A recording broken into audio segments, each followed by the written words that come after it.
Hygge.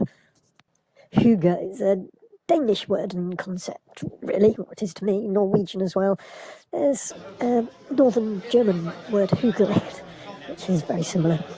Hygge, translated to German, comes out something like Gesundheit, like a Jewish sneeze.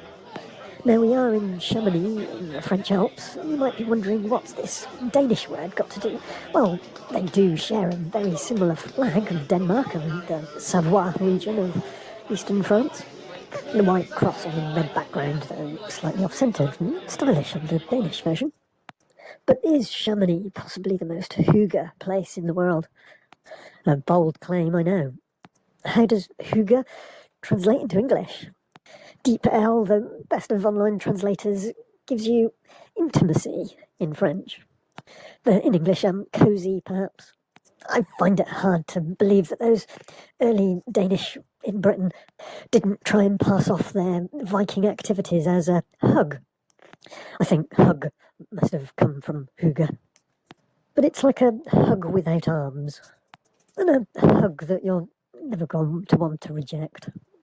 Convivial sounds rather formal, but very appropriate. Convivial Hygge. Now, there are people that get a bit new age with this, and it's open to individual interpretation, but being in the present and appreciating the present.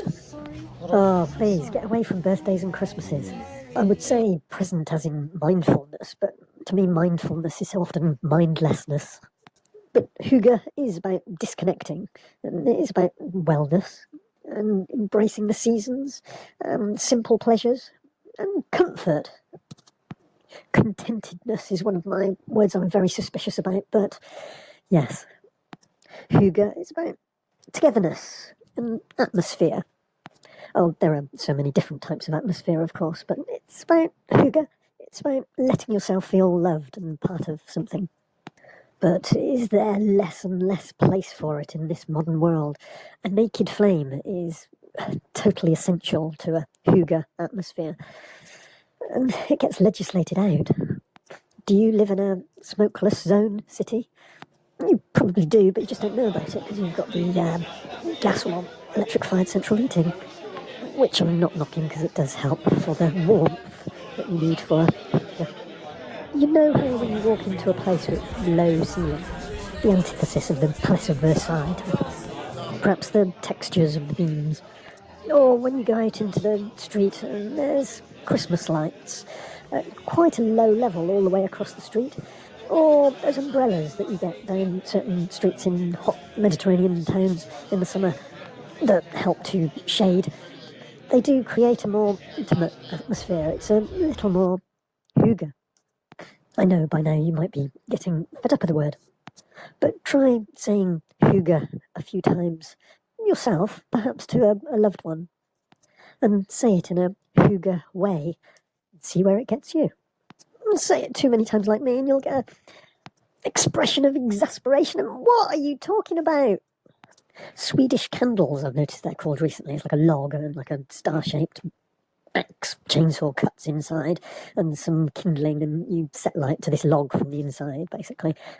And those naked flame torches that people put in gardens with paraffin in them.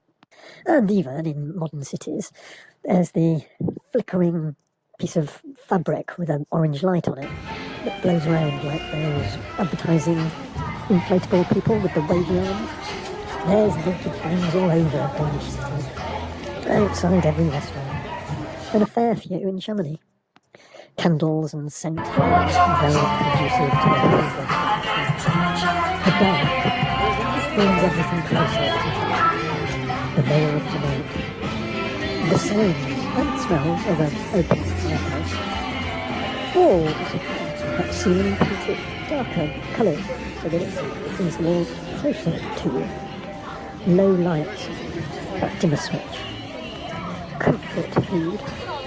Hygge is a group intimacy and comfort. No, in Denmark they have aquavit. This is like a high-strength alcohol. The alcohols are available in Chamonix that serve a very similar purpose to aiding the Hygge atmosphere, but keep it on a Hygge level. A live band in a cosy venue, as it draws the crowd and gets a bit more of an intense Hygge. It's the skills of the band as a social conductor that keeps the mix from getting leery. You feel free and unjudged from sharing talk with complete strangers, getting to know new friends and old ones better. It brings out your good nature, your better nature, the tactile nature of a stone vaulted cave cellar. Perhaps those early Beatles days in the cavern were conducive to creating all that love. The Hygge of Chamonix is about love. The absorbent acoustics of those texturally laid stones of a Chamonix cavern, the absorbent acoustics really go a long way. An echoey place is never so Hygge. With my architecture college, I had a privilege, really, of having regular access to an anechoic chamber. This is lots and lots of sponge spikes on every side, floor, wall, ceilings. Yes, a padded room, if you like. It is used for testing stuff. And yes, I am a bit of a crash test dummy for some people. But if you ever get the opportunity, take it. An anechoic chamber, when you're inside, is like a hug. It's the strangest thing to try and define.